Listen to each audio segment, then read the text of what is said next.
Good morning and welcome. I'm Jeff Tomlinson, Director of the Lee County Library. Thank y'all for being here for our 2019 Tupelo Reads program featuring the author of Ginny Moon, Benjamin Ludwig.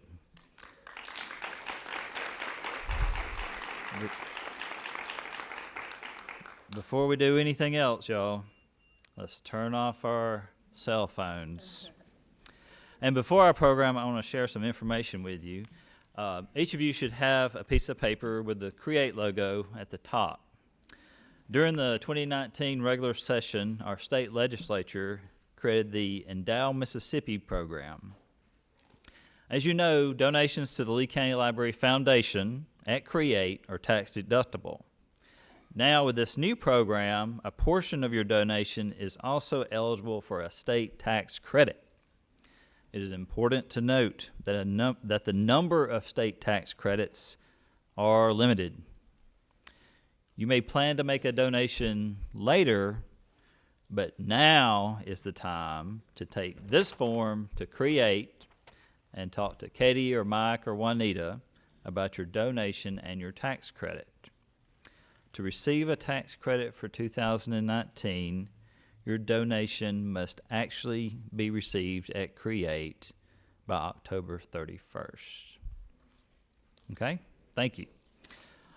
Friends of the library, thank you so much for another great year supporting the library.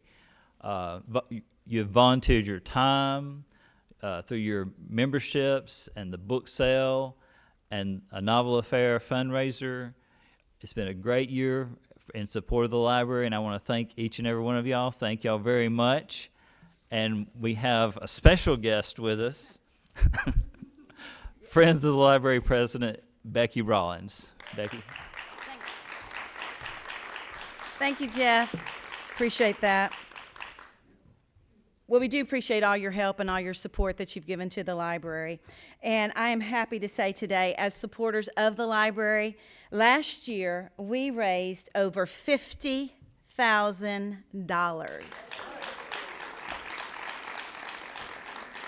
So the Friends of the Library are happy to present this check. We're going to do a $35,000 check to the library to be used to purchase books and fund the programs, such as today, the Children's Summer's Reading Program, and all kinds of good things here at the library. And then also we're going to give $15,000 to the Lee County Library Foundation. It's in support of library materials programs and such as the Helen Foster series and all that we have here at the library, which will help us support the things that we do here at the library. So I want to say again, thank you so much for your support, for coming to Novel Affair, coming to the library, purchasing books at our book sale, being a member. If you're not a member, in the back, Vivian, raise your hand. Vivian's in the back. You become a member of the Friends. And she's also selling honorariums for Christmas. If you want to give someone an honorarium, that would be great. But again, Jeff, I present to you $50,000. Thank you. Congratulations, my friend. I'm out of here.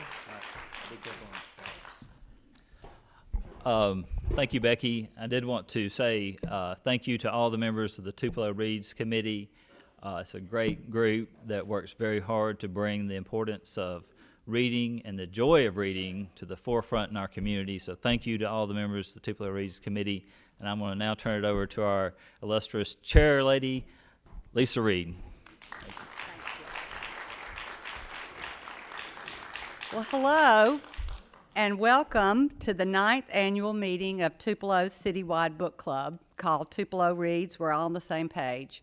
We're so glad that you're here today. From our inaugural book, and I always like to kind of recount the book so you can remember what we've read. First one was Tuesdays with Maury, to Gilead, to My Dog Skip, to Forrest Gump, Tilted World, to My Last Season, Dispatches from Pluto, to The Best Cook in the World, to this year's selection, Ginny Moon. It's been our goal to provide Tupelo readers an opportunity to explore different literary themes and genres and to be entertained and enlightened by an author and expert and have a community conversation around a book. And this year, we've gone a little out of our comfort zone, which has been heretofore Southern regionalism, especially last year's experience with Rick Bragg and Mama's Cooking, to this year having a Yankee from New Hampshire.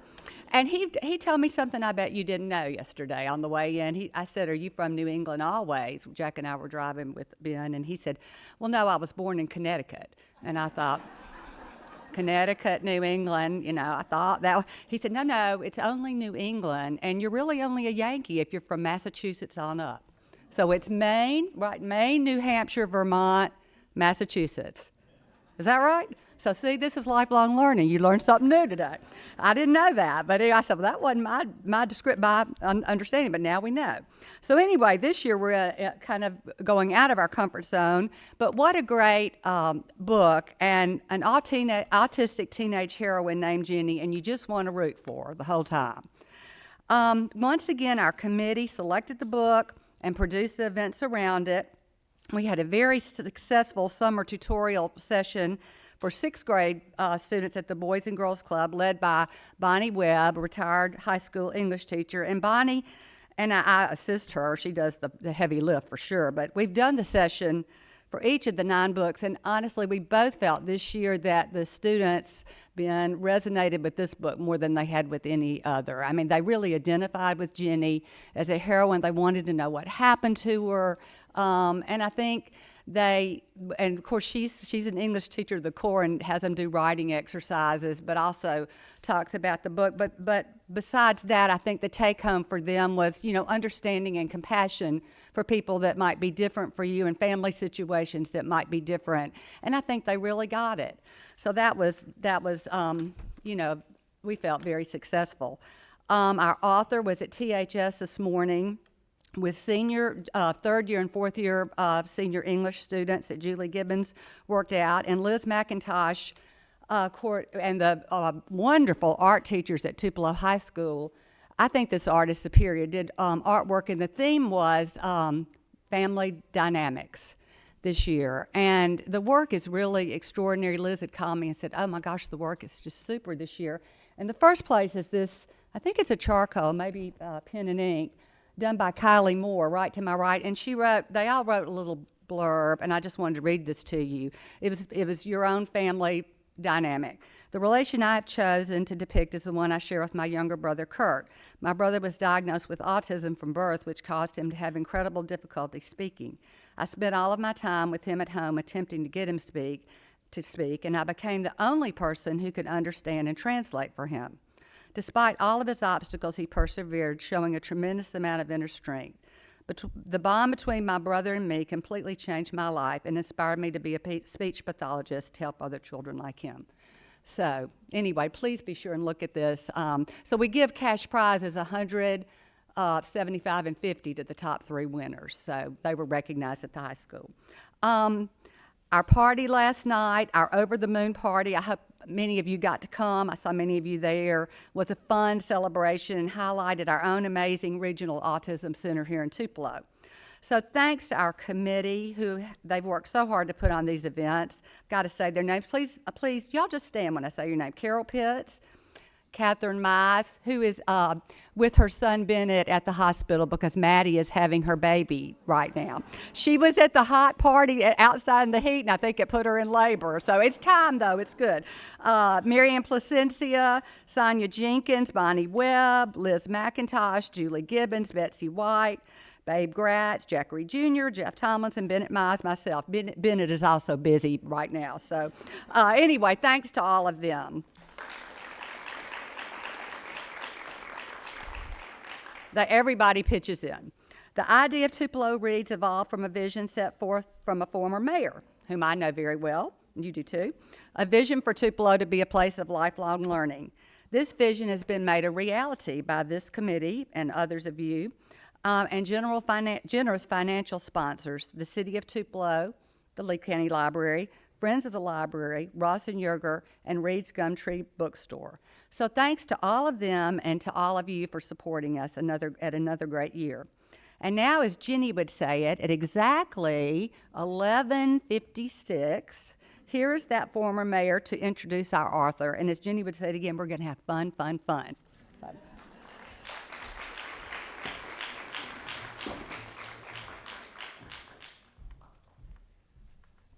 Thank you, Lisa. Hello, everybody. Again, this year, you know, here's an example of a steel magnolia.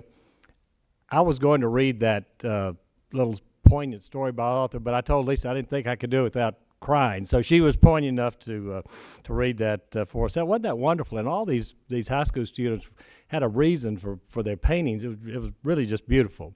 Before I start, I do want to introduce at least 3 people and maybe 2 more if they've come in. But part of the book, the import this year of this book is to call attention to both our foster care program and the adoption program and the autism center here in Tupelo, which all of which need our support. We've got 3 ladies here from the Child Protective Services, and we've asked them to set up a table. So if you're interested in any way or know somebody that might be interested in being a foster parent or that project, I'm going to just ask them to stand there at the back by the table. But they are Brandon Smith, Victoria Orr, and Janita Lauderdale. So help me welcome these ladies. And just to their left there is a table about if one's interested in being a foster parent. And I'm not sure if they could come or not today. They weren't sure what their schedule would permit at the Autism Center. Brittany Cuevas and Sheila Westmoreland, they may come in while we're in progress. But anyway, they were at the event last night. If you're looking for something to do to feel good about, and by the way, last night, the people at the Over the Moon party raised $1,100 for 2 projects that the Autism Center has asked for help for. So well done last night for that. But there are over 400 children on the waiting list at our Autism Center.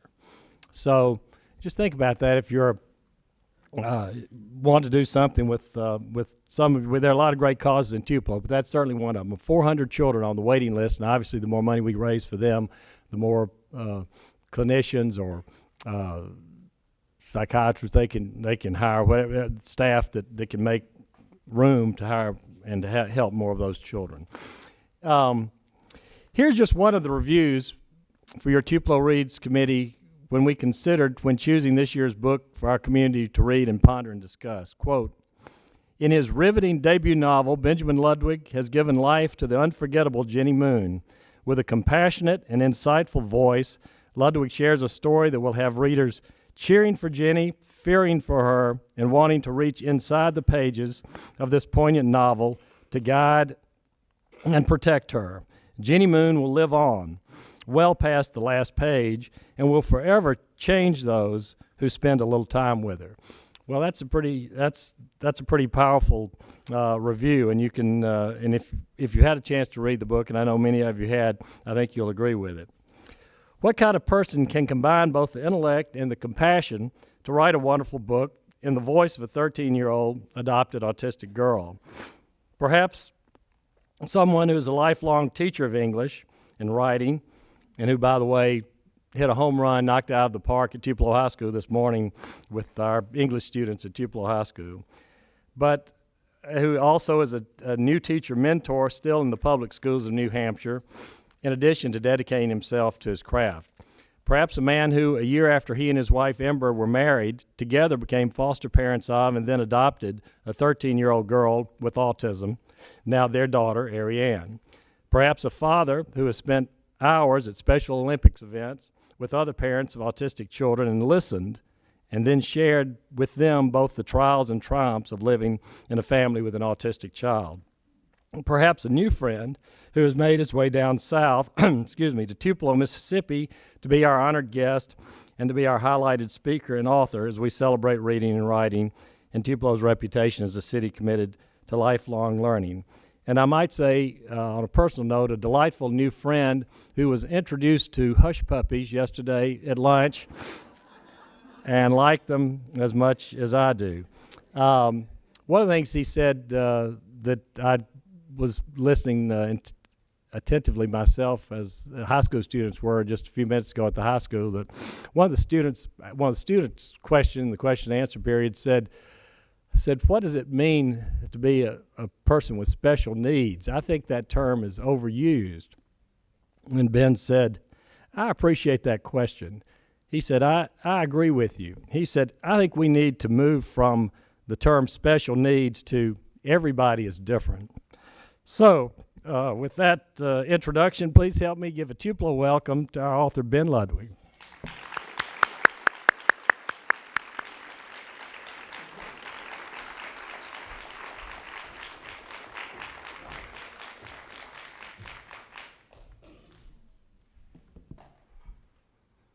Hi, how are you?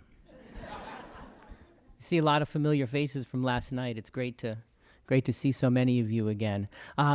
What Jack and Lisa have said so graciously is true. Tupelo Reads has imported its very own Yankee. I am here and very, very happy to be here. You know, I've met so many new people, learned so many new names, and as I said last night, I'm just struck by how incredibly warm, oh my goodness, and I don't mean the weather, I mean you, how just incredibly warm you are. It happened this morning to me again, without my new hosts and tour guides. I went to I was over at the hotel, and I had breakfast, and the waiter came to the table and he asked me a question, and I answered it, and then he said something else, and suddenly I asked him a question, and we just we talked. And so you don't think it's just me. In New Hampshire we had a very famous writer named Robert Frost. Have you heard of Mr. Frost? And he wrote a number of pretty okay poems. That's what we say up north. We say pretty okay. But he wrote a number of pretty okay poems, one of which is called Walls. And the famous line, of course, from the poem is, good fences make good neighbors. And we believe that. We really believe that. I don't know that I believe that when I'm down here. So thank you for being you and for your hospitality. You're really super terrific, you are. So here I am, and I'm going to talk with you about this book that I wrote, Ginny Moon. How many people have read this book? Just get a quick, oh my goodness. It's so nice. You know, when the book first came out and HarperCollins had me traveling all over the country, the book had only been out for a week or two at first, and so I would go in to an audience and there might be 100 people, and how many people have read the book? Because they couldn't have. How could they? It's a silly question. So I learned not to ask it. But it's so exciting now to ask the question and say, okay, they're going to have some really good discussion afterwards. I was just telling Jack on the way over, you know, the idea of being a writer for me growing up was you lock yourself, like a good New Hampshireite, you lock yourself in a room very quietly and you just write. You do that hard work. But now I understand that the work of the writer, in addition to that, there's plenty of that hard, cold work, don't worry, is being able to talk with readers, and their input informs your current work in progress. I can't tell you how many great ideas, not that they were presented as ideas, but you know how many discussions I've had with readers that have informed a lot of the decisions I'm making on my, the novel that my agent's busy shopping around New York right now. So I'm going to mine you afterwards. I'm going to get some good ideas. So Ginny Moon, for those of you who haven't read the book, is the story of a 14-year-old girl on the autism spectrum. And she's adopted. Before the book's even started, she's adopted from the foster care system. And the moment she arrives in her new forever home, that's what they call it in the foster care system. They call it their forever home. Every kid in the foster care system wants a forever home, a forever mom. This is in order, by the way. Forever home, forever mom, forever dad, forever room, and then a forever dog. Sometimes a cat, but usually a dog. That's what they dream of. So once Ginny arrives in her new forever home, and she's got a forever mom who is a doctor in town, and her forever dad is the guidance counselor at the local high school. Once she arrives in this new forever home, she does what you and I would do if we were adopted by a loving couple. She plots her own kidnapping. She can't wait to get out. And it's not that it's not that she's not grateful. It's not that she doesn't enjoy her new home and her new parents. No dog. But she left something behind in her birth mother's apartment, and she desperately, desperately needs to get back to get it. Now, of course, you can imagine, and we have some child welfare workers here, and they will tell you, when a child is taken out of a home, we don't usually want to let them go back right away. There was probably a good reason why the child was taken out. So no one listens to Ginny. No one hears how important it is that she go back. No one seems able to help her, and that's when she takes things into her own hands and plots that kidnapping. Now, the story is personal, but not that personal. My wife and I, again, adopted a 12-year-old girl on the autism spectrum from the foster care system back in 2000, must have been 9, I'm going to say. I lose track after a while. It was easier before. But about 2009, we adopted a young lady on the autism spectrum, and she came to live with us, and it was wonderful. And she is nothing like Ginny Moon at all. In fact, over at the high school, about an hour ago, a student said, "Oh, what are the similarities? Like, not are there similarities, but what are the similarities between your daughter and Ginny?" And I said, "Well, there's only two. The first is that Ginny has green eyes, and our daughter, Ariane, also has green eyes. And the second similarity is that Ginny loves Michael Jackson, and that is exactly inspired by our daughter, who, of course, loves Michael Jackson. But really, who doesn't, right? Of course, good. Yeah, so there's really only those two similarities. Ginny is an incredibly quiet child, and I'm going to talk so much about that very shortly. Ginny is a kid who says very, very little out loud. The book's told from her perspective, so we see lots and lots of words and sentences from her, but out loud, in real time, as we say, she doesn't say very much. Our daughter is the opposite. Our daughter will never stop talking. Never, unless you tell her very precisely, "Ariane, please, it's time to stop talking now." And then she says, "Thank you." That's a really important thing for me to acknowledge. A person on the spectrum, has, for lack of a better term, some disconnects in his or her brain. Some things just are not wired the way they might be wired for you or perhaps me. And so when they learn something like, this is the time to stop talking, when they learn a rule that they can remember and apply again, or just, again, that simple stop-go command, like, it's time to go, they really appreciate it. They really do. They don't get, it's not like having a typical teenager. It's time to stop talking. Why are you always on my case? No, thank you. Thank you. It's very gracious. I like it. It's unusual for us in New Hampshire to be so gracious, but our daughter is like that. So yeah, there really aren't very many similarities between Ginny and our daughter. Our daughter came to live with us again 2009, but in 2008, that's really where this story begins. 2008, my wife and I got married. We were not spring chickens. I learned yesterday that you all say spring chickens just like we do.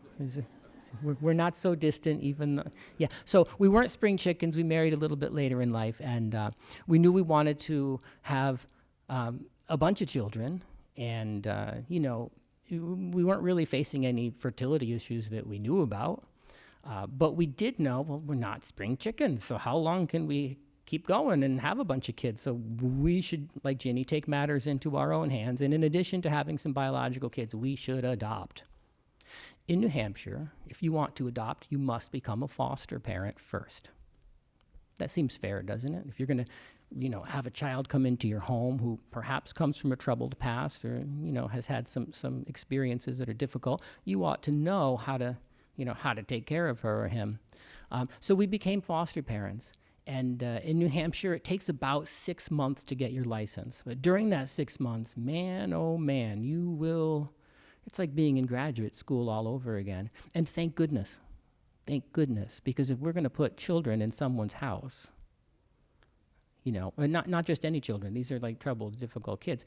The people receiving these children ought to have had some training. So for 6 months, we took workshops and seminars and read books and watched videos and had meetings. And then the social workers came in and they did home studies. If you become a foster parent, they would like to make sure that you have a solid home before they put a kid in there. Now, so they did a home study, and during that home study, our social workers, we had 2 or 3, sat my wife and I down and asked us questions about our relationship.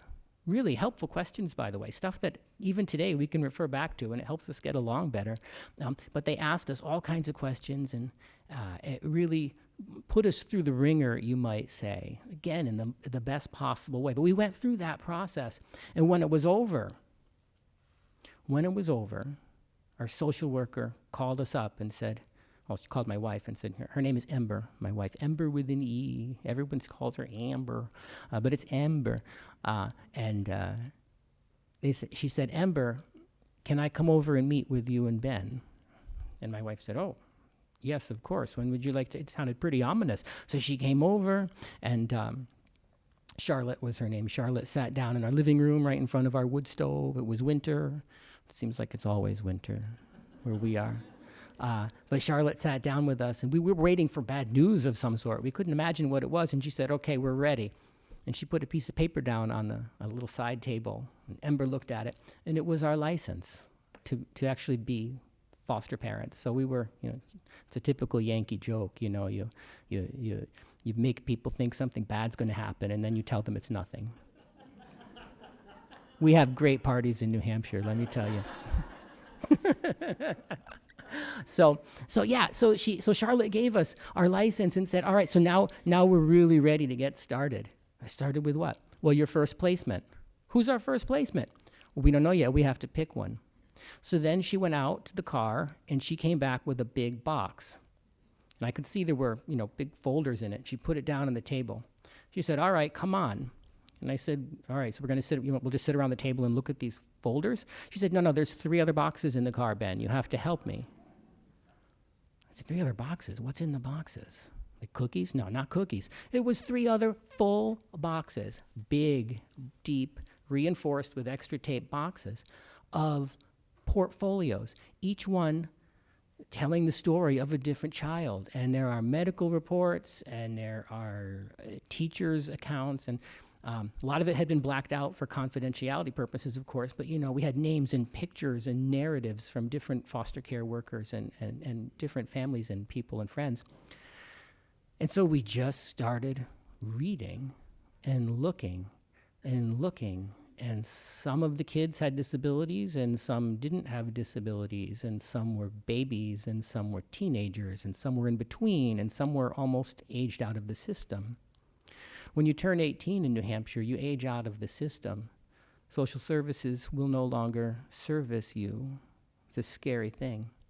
We knew that we wanted, because kids age out, we knew we wanted a teenager. I had been a public school teacher since 1996. So I'd had a lot of experience with teenagers and really I love kids. And my wife, she's a computer programmer. She does our taxes. She's the smart one.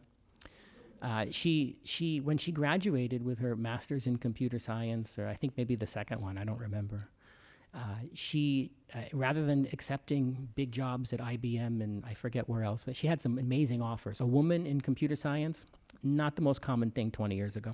But when she graduated with one of those master's degrees, she volunteered for a year in Chicago. She's from San Antonio, so Chicago was not familiar territory. But she volunteered for a year to work in a women's homeless shelter. It ended up being a year and a half. But so that was her background. And mine was public education, having had so many kids with, who'd come from the foster care system and with multiple disabilities in my classroom. So we knew, a teenager, someone who might not get scooped up right away, Our social worker, Charlotte, that day when she showed us all the folders, said, I'm glad you're interested in a teenager because these babies over here, I can't even believe it's hard for me to say, these babies over here, you know, these babies that are available, anyone can have them, they'll go very quickly. Everyone wants a baby. No offense if you want a baby. I love babies. But a baby, in many ways, is kind of a blank slate when it comes to foster care. I notice I said kind of. It's not nearly that simplistic. But you know, so a child, a very young child, looks much more attractive to a lot of couples. And again, more power to them, international or domestic. A young baby coming into your house seems more manageable than a teenager. Teenagers are angry, even if they're not adopted. Teenagers are confused, even if they're not adopted. Teenagers are facing a whole host of issues that you and I did not face when we were teenagers. So we wanted one of those. We thought that would be a great idea. Fortunately, Charlotte, the social worker, she said, all right, well, let's separate out the babies. There's still 2.5 gigantic boxes to go through. There were kids who were 5, 6, 7, 8, 9, 10, 11, 12, 13, 14, 15, 16, 17, 18. I mean, you name it, it was there. So many different kids. And it got to the point, as we kept reading through them, where my wife and I, Ember and I, we started to feel very distressed. Here we are trying to do this good thing, you know, this hopeful thing, this exciting thing, because we wanted to build our family. We really did. But we began to feel such pressure and such distress because after a half hour of reading, we couldn't tell the difference between any of these kids anymore. There were that many. As unique and as beautiful and intricate and brilliant as any individual human being is, when you have an ocean of them, you can't tell one grain of sand from another. So we didn't know what to do. We didn't know how to build our family. So finally, I said, Charlotte, can you leave these boxes here? No, I can't leave these boxes here. Confidentiality, of course. She said, but, I understand you look overwhelmed, both of you. So how about we just do this on another day? We'll plan for it. We'll build in more time. We'll look. I said, thank you so much. And I helped her carry all 4 of the boxes, however many, I think it was 4, back into her minivan, and she drove away through the snow. Well, that Sunday, we went to Mass. My family is Catholic. And our organist, also piano player, her name is Juanita. Juanita is a Presbyterian, but the Catholic Church pays better, I guess. So, you got to eat. So she comes and she plays for us. I'd like to think she brings a little more spirit than we're used to. She really rolls onto that keyboard, and I really, wow. We can sing that here. Yeah, we can. I like to think she's the best best church pianist I've ever heard until last night when Beverly was playing, and now I'm like, oh man, I got to reconsider. But so Juanita, the church organist / pianist, was there, and she's also the choir director, and I was in the choir. So she, I guess, we just finished singing something. It was the end of Mass, closing anthem, etc. And she came up to me and said, Ember told me that you finally got your license to be foster parents. I said, yeah, we did. Did she tell you about, she told me about the boxes. She said, I have good news.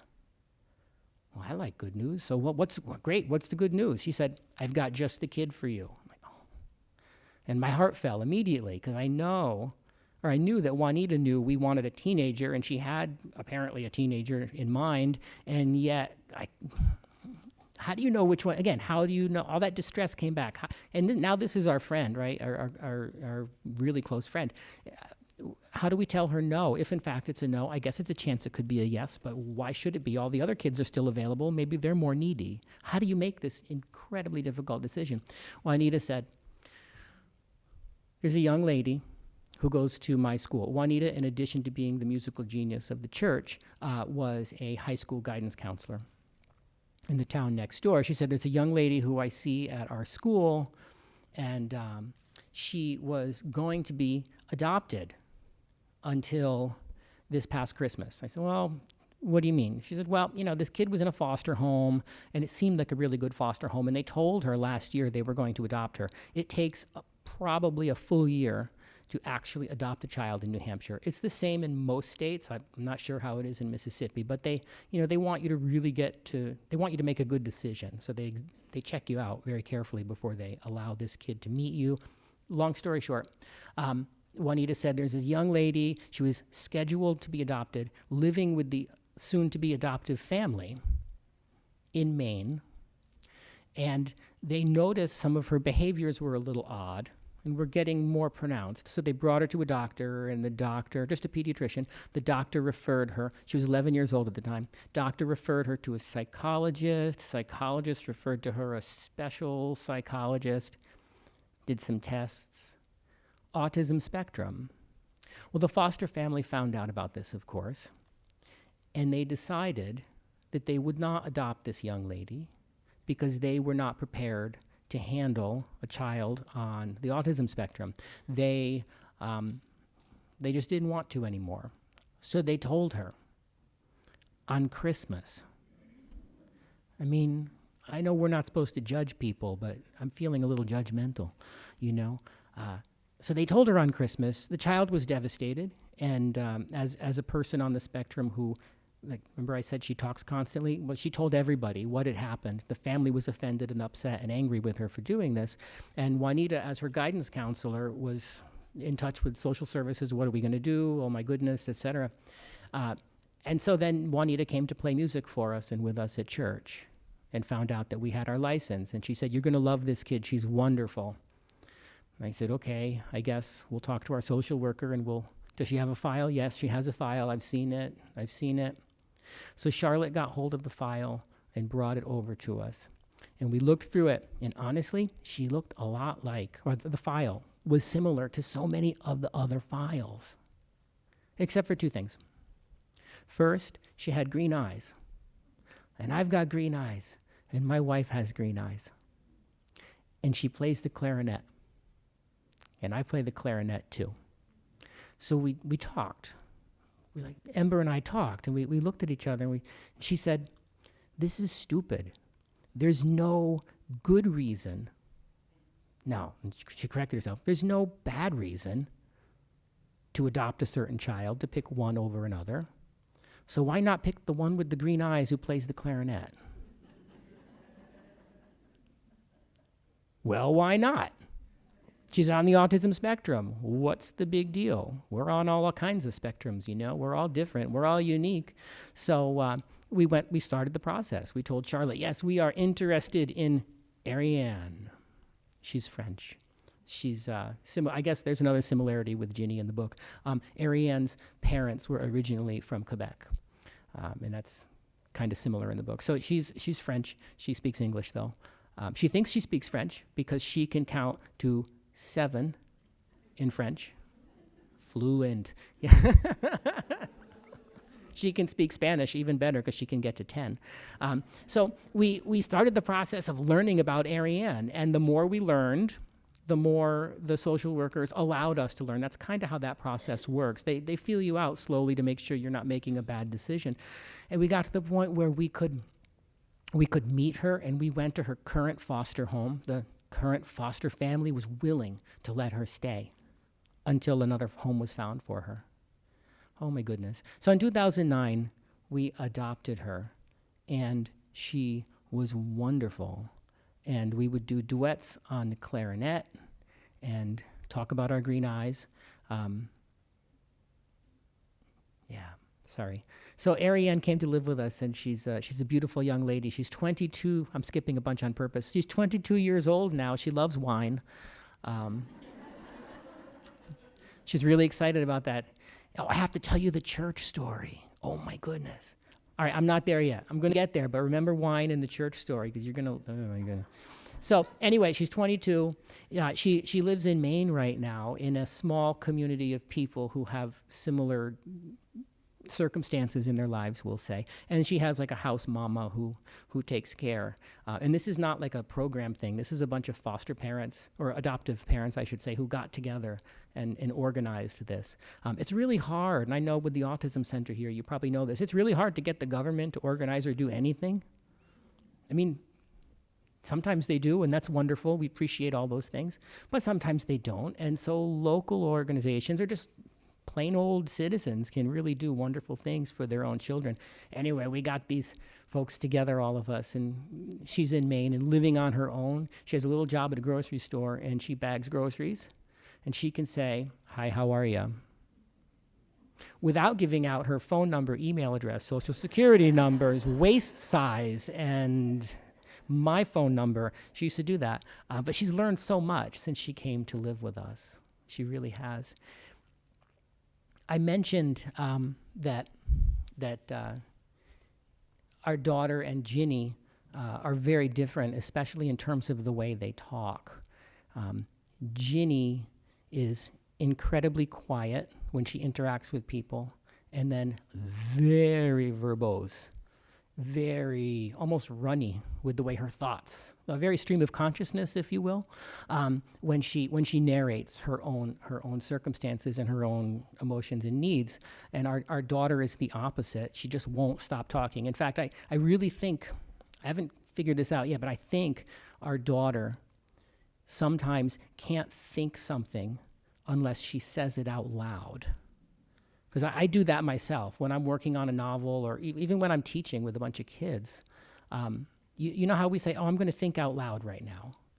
Well, she really does that. So her speech is just verbose. It just keeps on going. Sorry, my accent came out there for a minute. That happens. And so they're very, very different. But in writing this book, I faced the challenge of the great autism stereotype, which is people on the spectrum tend to be non-talkers. Some are completely nonverbal. Absolutely. They're not all that way. I know a lot of people who speak a lot less than people who are on the spectrum. But there's this, you write a book, you're going to present it to the world, and you have to make it, you have to start where the audience is. And if the stereotype is people on the spectrum don't talk very much, the challenge is, how do I fill, 360 something pages of a person on the spectrum talking when people don't expect her to talk? How do I do that? How do I do that? Well, I didn't know. I didn't know at all until one night at Special Olympics. Have any of you been to Special Olympics events? Yeah? Oh, I love them. They're the best. I know people from Tupelo and the South are friendly, but Special Olympic athletes might be the friendliest people in the world. They will give everybody a hug, whether they want it or not. And when one of their teammates gets the basketball and starts charging towards their own home basket and scores, everybody cheers because someone got a basket. And when one of the athletes in the track and field event gets a gold medal and everyone cheers for her, and she says, "That's not good enough. I want a silver and a bronze too." All the athletes cheer her on as she pursues those two other types of medals. Because why be satisfied with just gold? So anyway, I love Special Olympics. Can't say enough about that organization. We were part of it for many years. But it was February. It's always cold, right? So February, New Hampshire, lots of snow. Wednesday night at Barrington Middle School gym. Barrington is my hometown in New Hampshire. I went to bring our daughter to practice, and all the kids are bouncing the balls, and they're doing their box someone out and hoops and all that. The parents sat in the bleachers like we always do. Most of us were either foster parents or just parents of, someone who was born with a disability. So we're always talking shop. What works for your kid? What your child do at grandma's house, etc. And I went home that night and brought Ariane home and put my keys on the counter, and she went upstairs to take a shower and get her jambalus. We say jambaluskis. Do you say that? We're a little Polish up there too. Jambaluskis are jammies, pajamas. So she went to put her jambaluskis on, and I had this voice in my head, this very strange, intense voice. It was certainly a bit stream of consciousness, as I described my daughter's, but it was driving. And my daughter's voice is not driving. It's kind of flowy and meandering and casual. But this voice was driving and intense. And I said, oh man, I cannot ignore this voice. And as someone who had been writing since 4th grade, really, I write constantly. I'm always working on a book, always have been. I had to write that voice down. I had to get into the mindset, the psychology of this strange voice, because it wasn't my daughter's voice. It wasn't so-and-so's voice or so-and-so's voice, it was some other voice, but it was clearly kind of spectrumy. It had certain characteristics, primarily hyper attention to detail and a hyper awareness of time. It had these things in common with most people who are on the spectrum. So I had to write from that perspective because it was so strong. I wrote 3 pages that night. And when I finished, I thought they were brilliant. And that does not usually happen. It really doesn't. As a writer, I was 42 at the time, and I had written lots of bad stuff. None of it published either. So I was used to the idea that I would not be writing anything brilliant anytime soon. But I wrote this, and it was the best thing I'd ever written. And I said, well, I need to be smart. I'm going to go to sleep, wake up in the morning, and read it again and see. And if it's still good, I'm going to show my wife. Because why show her a bunch of... I tried showing her stuff when we first got married, and oh, man, keep teaching. And I did, and I love it. But I woke up the next morning, and I read it, and it was even better than it had been last night. So I was so excited. I showed it to my wife. I said, Ember, look. I think this is good. Would you read it? I think this one is really good. And she looked at it, and 5 minutes later, she came back into our little study area, sort of like a little office, and she said, Ben, this one is good. So it must be true. So that day, I got home from work, and I wrote an outline for a whole book. I love outlines. Outlines mean control. I know where to start, where to begin, what happens, one step at a time. Don't you wish your life came with an outline? You know, it's like an instruction manual. There's safety in that.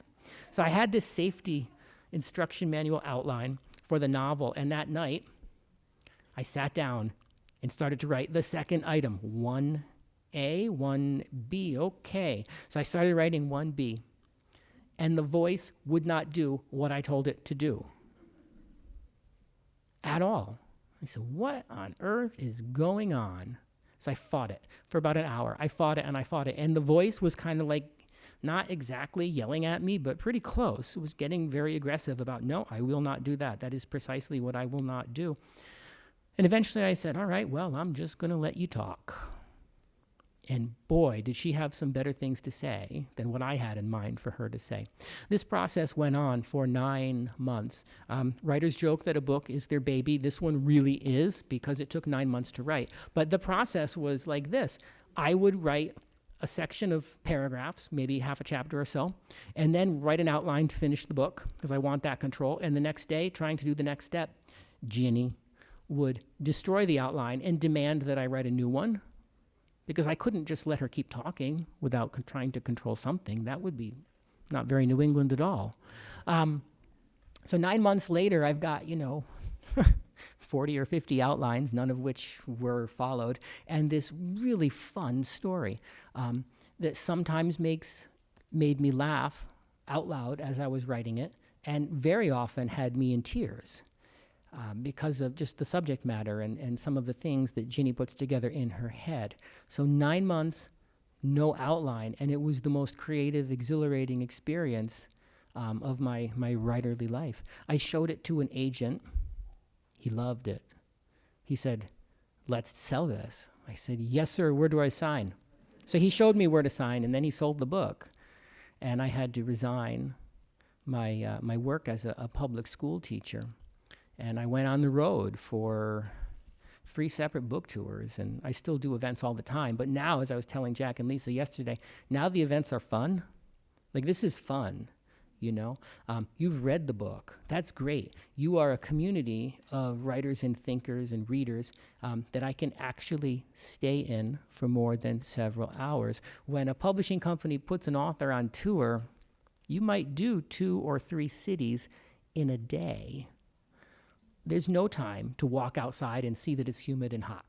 They're putting you in a car, the publicist ships you off to the next place, and okay, you might as well eat this granola bar on the way, and you're done. Let's get in the plane, go home and do laundry for 2 days, and come home, and we'll do this again. So this is incredibly rewarding and fun. I want you to know that the thing that characterizes Ginny again, is that voice which drove me to write the book, and which people, I guess, tend to really appreciate and connect with. It's a false construct, though. You know, in our minds, we don't think in terms of articulated language. A human being is immensely complicated and wonderful. She's going to think in splashes of color, in music, in little snippets of memory here, and all of, you put all that together and it creates a thought process. We're not strictly linguistic. We're very linguistic, don't get me wrong. We love to communicate as human beings, but to create a character's thought process, I had to, to make it believable, I had to create something that I don't think really exists. People don't narrate their own lives. That's the work of an artist or a craftsman, I suppose you could say. But it was the voice that people connected with so much. One of the things I've come to believe through writing this book, and then again, talking with so many audiences and hearing their own experiences with people on the spectrum, and just growing up and being in school, because we've all been there. One of the things I've come to believe is that your voice is a marker for your existence. If you don't exercise your voice, people won't even know you're there. That goes for voting, for sure, right? If you don't vote, you're essentially powerless. You're not participating in your democracy. Think about, and again, a public school teacher, think about when you were in school. The quiet kids don't get any attention. The wallflowers, the shy kid, the ones who we hope in the back of the classroom are busy thinking about the lesson they're supposed to be engaged in. Maybe they're not. Maybe they are. We don't know. As a teacher, when you're responsible for 25 or 30 students, pretty typical in most states, for a classroom of students, and you see hands going up, you're going to call on those hands. And there are a lot of educational techniques and practices that say, well, you should call on the kids who don't raise your hands. Okay, try that. Go ahead. Especially in New England, try that. You're just going to be met with silence. So the kids who do the talking, who are comfortable presenting in front of the groups, they get the grades, they ask the questions they want to ask, they get a pretty good, solid education. They go on, they get the scholarships. You know what they get? All kinds of good stuff. The confident people, the loud ones, they're the ones who get the stuff in life. And the quiet ones, unless they're very clever, tend not to. And I had those kids in my classroom. One of the reasons I wrote this book, and one of the things I hope people get from it, is that people who are voiceless, or who are very soft in the way they exercise their voice, are still there. And they deserve all of the attention that the loudmouths, no offense to all of us type A's, because, I might be one, the ones who are loud shouldn't get all of the whatever, but they tend to. So I hope this book raises awareness, not only for people on the spectrum who tend to be quiet, not only for people who are in foster care who tend to be quiet, but for all of the people who just are naturally kind of quiet. It's really okay. Except it's not. How many teachers have you had who have said, you need to learn how to speak up for yourself. You need to learn how to stand up. You need to learn how to articulate, how to be bold, how to self-advocate. You know what happens if you have 25 to 30 students in a room and every single one of them is type A, bold, self-advocating, and articulate? Put me somewhere else, please. Yeah, like do we want to live in a country like that? I don't think so. It really does take all kinds. One of the things I like to tell people when they ask me about, how do I interact? How do I talk with a person who's on the spectrum who happens to be kind of quiet? I say, well, you have to learn how to listen a whole lot more and how to be comfortable with nonverbal communication. And you have to be willing to accept the possibility that maybe whatever you're talking about and trying to get someone to do isn't really on their radar at all. And that's hard, especially in a classroom, because as a teacher, My job is to educate every single person in my class. I can't do that if someone chooses not to engage.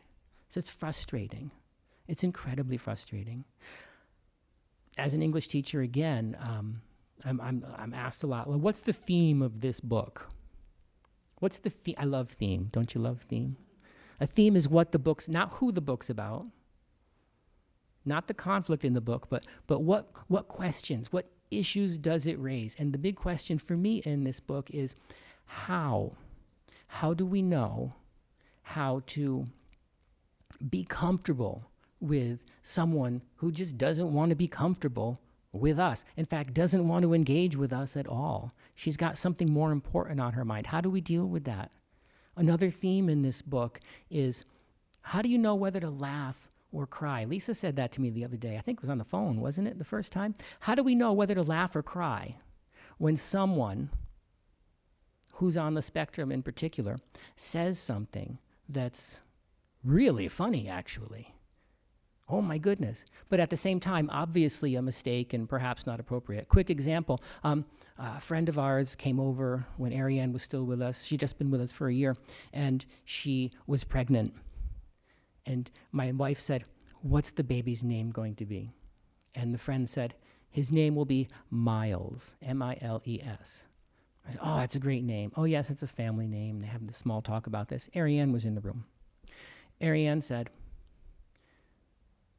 if there are twins, will the other baby be named Kilometers?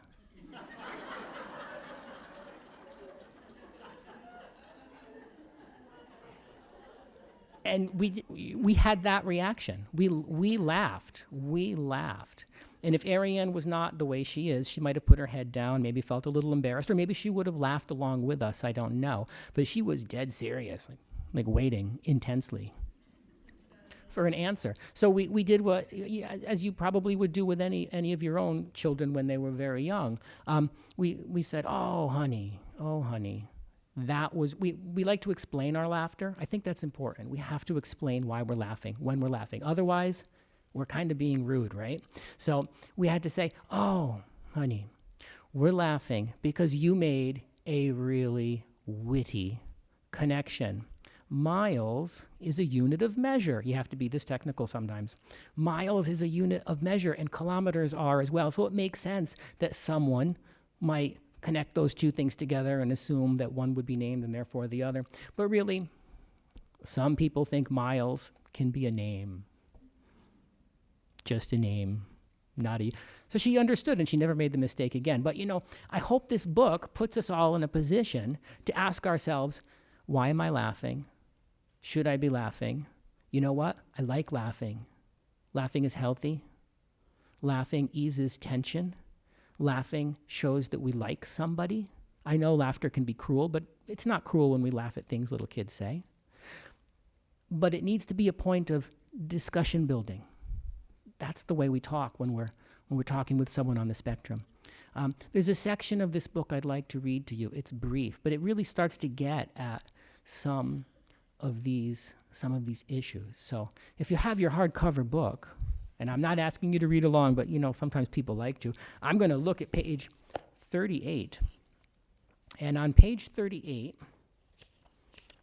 this is all about voice. On page 38, right at the beginning of the book, Ginny has made contact with her birth mother, Gloria, and Gloria was supposed to, in Ginny's thinking, come to school, but didn't. Instead, tracked her down and came to her house while she was at school. And Ginny's kind of mad about it because Gloria, the mom, made a mistake. You shouldn't make a mistake. You should go where I tell you to go, when I tell you to go. And of course, the police have been involved. So this is like the day after. And the forever parents, Brian and Maura, have arranged for Ginny's longtime counselor or therapist named Patrice to come talk and process this very traumatic event, which of course Ginny does not think is traumatic at all because she planned it. So here we are, page 38. Again, think about issues of laughing and crying as we get through this. 9:08 in the morning, Saturday, September 11th. On weekends, I get up at 9 in the morning. It takes me only 2 minutes or sometimes 3 to stretch and put on my glasses and my watch and have a drink of water before I come out to go to the bathroom. Then I walk into the kitchen. I am standing in front of the refrigerator right now, listening. I hear nothing. In the refrigerator, there are grapes and milk. There are a lot of other things too, but grapes and milk are what I need. I need to have 9 grapes to start my breakfast and a glass of human milk. But it's a rule that we do not open the refrigerator. And also, we ask for food when we're hungry. I stand there waiting. If my forever parents were here, they would say I was hovering, which is when I stand really, really close to something and just wait. My forever mom walks in. Her hair is still wet and she is wearing makeup. She never wears makeup in the morning unless she's going somewhere. "Good morning, Ginny," she says. "Someone is coming to visit us today." So I say, "I don't like surprises." "Oh, it's not a surprise," she says. "It's Patrice." Patrice understands mostly everything that I tell her. She even understands some things that I don't say. I like her a lot, but she knows how to see into my brain. I have to be careful around her and keep my mouth closed when I'm not talking. "When will she be here?" I say. "In about an hour," my forever mom answers, "around 10. She's making a special weekend trip to spend a little time with you." Patrice has never been here to the Blue House. I always went to her office, but I would like to show her my room and all my Michael Jackson things, and I want to tell her about Gloria and the tire tracks and the Tic Tacs. I will not tell her about my secret plan to go on Facebook or on the website at school because she might tell everyone. At 10, Patrice's car pulls into the driveway. Patrice gets out. She has her purple fuzzy sweater and her hair is short again. I run out to the car. I give her a hug and neither of us recoils. "And how is my adventurous friend?" she says. She is talking about me. She calls me my adventurous friend because she saw me every time I ran away and after what happened with Gloria at the apartment and after I tried to escape from my other forever homes. She says I have a lot of adventures. So I say, "I am fine, thanks." I stand there looking at her. Then Patrice says, "Why don't you walk me inside and we can talk with your forever mom for a little? Then you can show me your room. And did I hear that you'll be going to see the tall ships tomorrow at the ocean?" I bring Patrice inside and she says hello to my forever mom. They talk about the baby in my forever mom's belly. Patrice says to me, "Ginny, are you going to help your mom take care of baby Wendy when she arrives?" I don't know what baby Wendy will look like, but I'm guessing it will wear little overalls. My baby doll didn't have overalls, but I wanted to get some for it. Gloria always said we couldn't afford them. Michael Jackson had a chimp named Bubbles who wore overalls just like a real baby. Because when Michael Jackson was little, he wanted a chimp so bad that he asked his mother over and over and over. And finally, I'm guessing, she said, "Yes, okay, fine, Michael Jackson, you can get a chimp." Michael Jackson used to pick Bubbles up just like I used to pick up my baby doll. Only Bubbles got so strong that Michael Jackson didn't have to hold him under his bottom anymore. He tucked Bubbles into bed every night, but Bubbles got too big, so Michael Jackson had to give him away because Bubbles might attack. He gave him away to a zoo, and now Bubbles lives in a big cage where he can't hurt anyone. I saw it on television. "Ginny?" "What?" "Do you think you'd like to help your mom take care of baby Wendy when she gets home from the hospital?" "Yes," I say. "That's great," says Patrice. "You can help pick things up when your mom is holding her. And when the baby's bigger, the two of you can learn how to play together. She's going to want to be just like you, you know. She'll want to do all the things her big sister does. Won't it be fun to be a big sister?" "Mostly," I say. "Good," says Patrice. "Now, do you know why I'm here, Ginny?" "Because you want to see my room," I say. "Not quite. I'm here because I want to talk to you about some things. I understand that Gloria came here to the Blue House a few days ago." And I say, "She came on Thursday, September 9th while I was at school. She is completely unreliable." I stop talking and make sure my mouth is shut tight. There are a lot of things in my brain that I don't want Patrice to see. Patrice looks at me in a funny way. "Well, that's an interesting way to put it," she says. "Did you see her?" I shake my head no. "I wonder how she managed to find you," Patrice says. "Do you have any idea?" I shake my head once, but then my mouth opens and I say, she left tire trucks in the yard and wrecked our mailbox, which means she was either really pissed or really loaded. Plus, she made quite a scene. I didn't see her when I got off the bus, but my forever dad said she did not bring my baby doll. Patrice laughs, but it is a friendly laugh. Sometimes people laugh in a way that is mean. Mostly, it's like teasing. I can't always tell which is which. Wow, says Patrice. It sounds like you've had an exciting time. I nod my head yes, but she didn't ask a question, so I don't say anything. My forever mom makes a breathing sound. Why don't you bring Patrice to your room and show her around, she says. So I bring Patrice to my room and show her all my things. She looks at the pictures on my dresser and all the birth dates and holidays that I write on the calendar. Then she says, did your forever parents tell you that Gloria isn't coming back to the Blue House? Yes, I say. They said the police told her she cannot come back. Patrice looks around and around in the middle of the room, looking at all my things. I'm in the doorway. That's right, she says. Gloria got in a lot of trouble when she came here. She tried to get in the house and really scared your forever mom, so your mom called your dad and the police, and when the police arrived, they had to force Gloria to leave. Your forever dad came right from school, and then the two of them called social services and the judge got involved, and, well, let's just say Gloria isn't allowed to visit again. That's what I came to talk to you about. Now, how do you feel about all this? I remember the judge. The judge is a lady who wears a big black cape, just like the teachers wear in Harry Potter. The movies, not the books. I like movies better than books because in movies, the pictures really move. I met the judge on June 21st at the adoption. It's a rule that you have to do what the judge says. The judge said I couldn't go back to Gloria's apartment and that Gloria isn't allowed to come find me. But the judge doesn't know how sneaky Gloria can be. Neither does Patrice. Ginny? What? I'm sorry, I should have asked a clearer question. How do you feel about Gloria coming here the other day? Patrice talks about feelings all the time. She taught me how to do it too. So I say, I feel really bad. My baby doll is all alone. Then I look at Patrice over my glasses to see if she understands. I know your baby doll was important to you, says Patrice. Do you remember what we said last time we met? We said that you were a little like a baby doll when you were in that apartment, getting left by yourself all the time. But you're safe now. Don't you feel safe, Ginny? Yes, I say, but I don't care about being safe. I don't care if Gloria hurts me or if Donald gets his gun. I have to find out what happened to my baby doll after the police took me away. I need to know if anyone found it in the suitcase or if I'm too late. Good. And the best way to stay safe is to make sure you never, ever get in a car with Gloria if you happen to see her, no matter what she says. Can you make me that promise? I make sure my mouth is shut tight, and then I nod my head yes.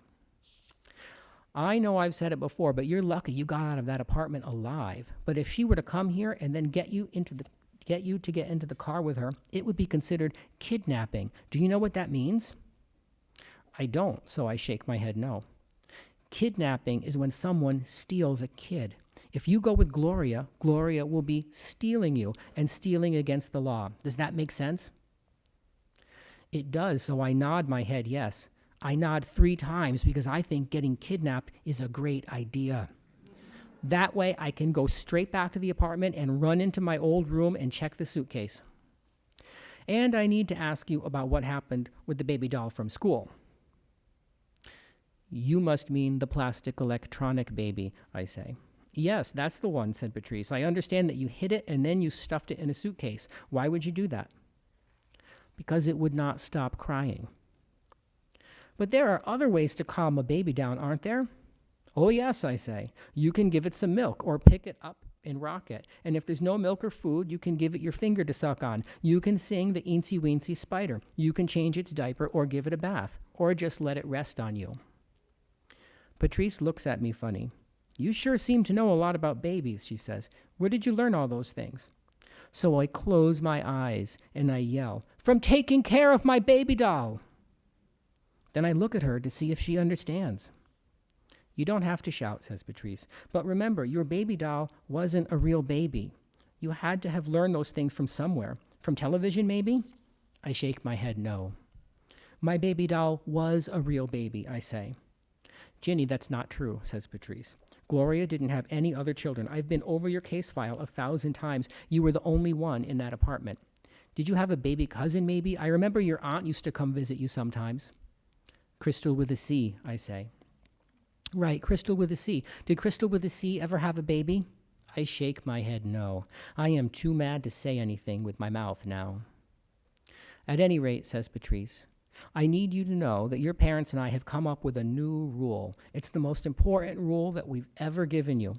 When baby Wendy is born, you are not allowed to touch her.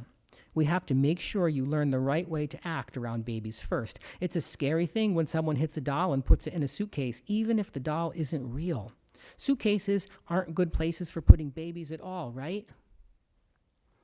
I pick hard at my fingers, so hard that a drop of blood comes out. I watch the drop get bigger and bigger until it breaks and drips down my thumb. Ginny? I look up and at the same time put my hands behind my back, where neither of us can see them. And we'll stop there. Thank you.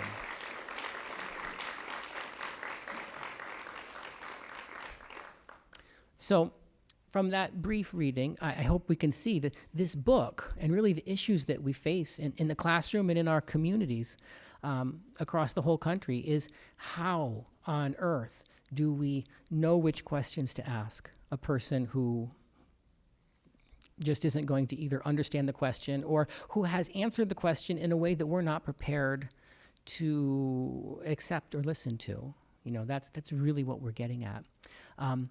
I think we're about ready. For a few questions. There we go. Oh, you want to hear the church story? All right. You want me to use that, or is this fine? Okay. So here's the church story. All right. This is really a do you laugh or do you cry?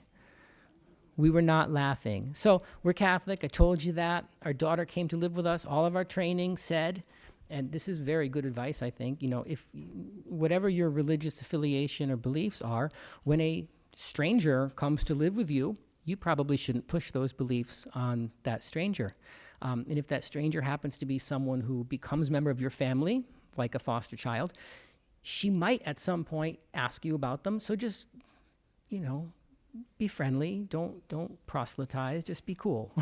You know, be a regular human, and don't force anything in. Don't force anybody into anything. So our daughter would come with us to church. She wanted to. She wanted to go anywhere that we went in the family car, as she called it. It's like, remember the Tweedlebugs from Sesame Street? I think she watched those or something, but it was the family car. So we bring her to Mass, and she went, and she always notices differences. So Ariane said to us one day after Mass, I want to come up for communion too. Oh, okay, that's great. And we'll see, maybe someday, but we didn't want to push. So after 3 or 4 weeks of her consistently talking about it, we said, all right, well, let's talk to the priest, see what we can do. Well, the priest said she'd have to go through some lessons. Okay. Ariane, do you want to go through some lessons? Yes, I would love to talk to Father Aggie. So she went to some lessons, and she talked with the priest, and she talked with some nuns, and it was clear she had no idea what any of this was about. But it was also clear that she had good intentions. She wanted to be more a part of not only our family, but the community. I mean, what's it going to hurt? So the priest said, yes, let's do it. So we got to practice. And we practiced with vanilla wafers, because those are tasty, and it's going to encourage her to really want to do this a lot. So we practiced with vanilla wafers, and then eventually some unblessed host, actually in church. Like, first someone's going to sing a song, then they're going to do a reading, and now we're going to do and she was going to be like the star. She was going to be the only one to go up to get communion before everybody else.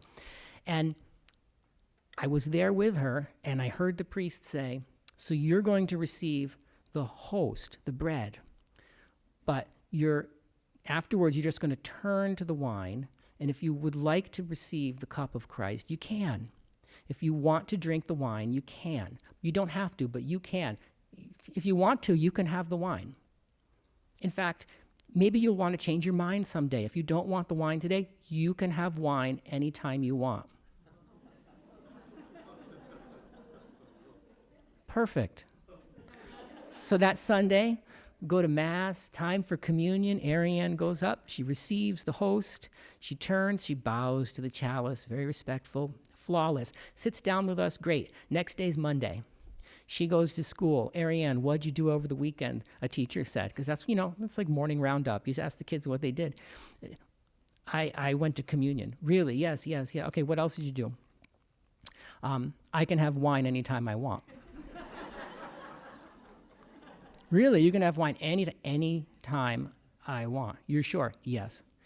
Guess who got a phone call from social services and the police who came to visit? Now, I'm glad you can laugh. I was not laughing.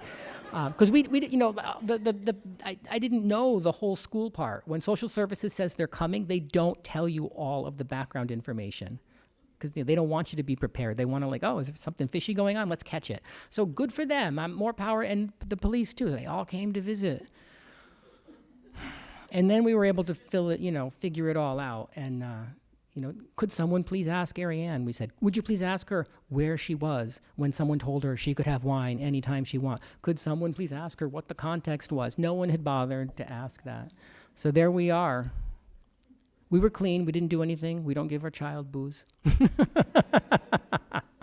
Although, like I said before, she does have a glass of wine once in a while now. Good for her. So yeah, that's a church story. I would love to hear what you would like to talk about in the time that we have left. Yes. What did your daughter think of the book? Sure. Well, the question was, what did my daughter think about the book when she read it? She did read it, first of all. People sometimes wonder if she did. Her reading level is about that of a third grader. So she read the whole book, all 360 pages, in 15 minutes. I saw her do it. She turned every single page in 15 minutes. And at the end, I said, wow, what'd you think? She said, I don't like it. All right, why not? Well, there's not enough pictures. And, I just don't get it. So, there you go. Yes. My question is, I'm always interested in the end of the book and how the author decided upon the end of the book. Did you have other ideas for the ending, or? Oh, yeah. Did you all hear that? She asked, how did I come up with the end of the book? Well, I wrote it the wrong way 13 times. 13 times. I have 13 drafts on my computer of the ending. Because, again, the book wouldn't, Ginny's voice wouldn't allow me to decide. But I really wanted to decide a whole lot of things in the book. And the ending is probably the most important part of any book, arguably. The beginning, and then maybe the ending's the second most important. So I wanted to control and make the end really graceful and clever and maybe dramatic, and I couldn't do it. So I did it 13 times wrong, and then I let Ginny inform me what the correct ending was, and that's how it went. It was the most amazing artistic experience I've ever had. I hope I can keep pulling it off in my next book. Yeah, thank you. Yes. So, to me, the ending made the whole book, and I did love the way it ended. But one thing that I struggled with while reading it that made my heart full the most as a mother was her forever mom's reaction after she had the baby. And my question is, since you have also experienced foster care and adoption, did you at any point wonder or worry that the reaction of the forever mom would be something that other people could feel in the adoption community, that they would want to give back a child that they didn't think they could deal with after they had already adopted a child? So when I was writing the book, did I worry really that the impression I might be giving is not a helpful impression? Yes, I did. But I also know that a book will not ring true if it's designed to teach something. The moment I think an audience thinks they're being preached to or taught something, if there's a lesson, here's the proper way to do things, I think they turn off. I think we read nonfiction for that reason. We want to know the facts. We want to know the guidelines, the rules, the philosophy maybe. But this is a work of fiction. And I think if it's going to teach anything, it's going to, there's this give and take relationship a writer and a reader have. And the writer has to put situations and questions into a text. And hope and trust, really, that's a better word, trust, that readers are going to draw from it something that's useful to them. In retrospect, having thought about this issue a lot, because I appreciate the question, I get it quite often, and I think it's a useful one. If you read this book and you think foster care is the worst idea in the whole world and adopting is silly, thank you. Stay away from social services. We don't want you there. Do you see what I mean? If you read this book and you go, wow, that's really challenging, I think I'd like to give it a go. Come on down, let's do this, you know? So if it discourages people, it discourages the right people, I would like to say. Yes?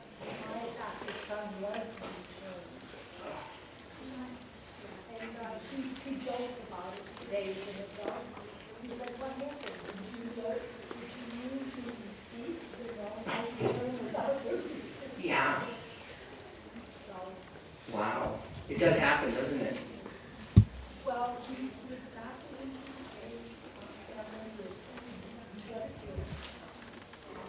and he had medical issues. And after 6 months, they said, we're not doing it. Mm-hmm. So he came to us, and I was very young and idealistic and proposition. It's the best way to be. Oh, he needs a lot of love and good diet. And he has everything he has a Oh, wow. diagnosing it and that. Right, right. He has some issues, but, he's a normal. I love those stories. I love those stories. I do hope this book encourages people to possibly become foster parents or adopt, and also to pay a lot more attention to kids on the spectrum. Yes. Oh, there you are. Sorry. Have you had any negative reaction from parents that children about this from the book? Only one or two. And, I mean, consider the source who's speaking, right? I had two parents say, this is not how all people on the spectrum are. And you are presenting a false, well, if I'm presenting a false image of how people on the spectrum are, then so is everybody who writes about anybody on the spectrum, and no one should write anything ever. So I'm sorry, I respectfully disagree. It drives me nuts. Sometimes I read reviews on Goodreads. Goodreads, oh man, every day there's 4 or 5 new, and they tell me not to read them, but I can't help it. But usually there's a few negative ones, and the negative ones that get to me, if you don't like the book, I understand, but sometimes people will say, I don't like this book because the character was so obsessive and so, to use Ginny's own word, tedious, and so intense. Well, that's the point. That's the point. So if that turns you off, I really understand. Sorry we couldn't be more pleasing in presenting someone with a disability. But thank you for that. Other questions? I think we're coming to a close. All right. Thank you. We'll get it after. Thank you so much. Thank you, everybody. Thank you.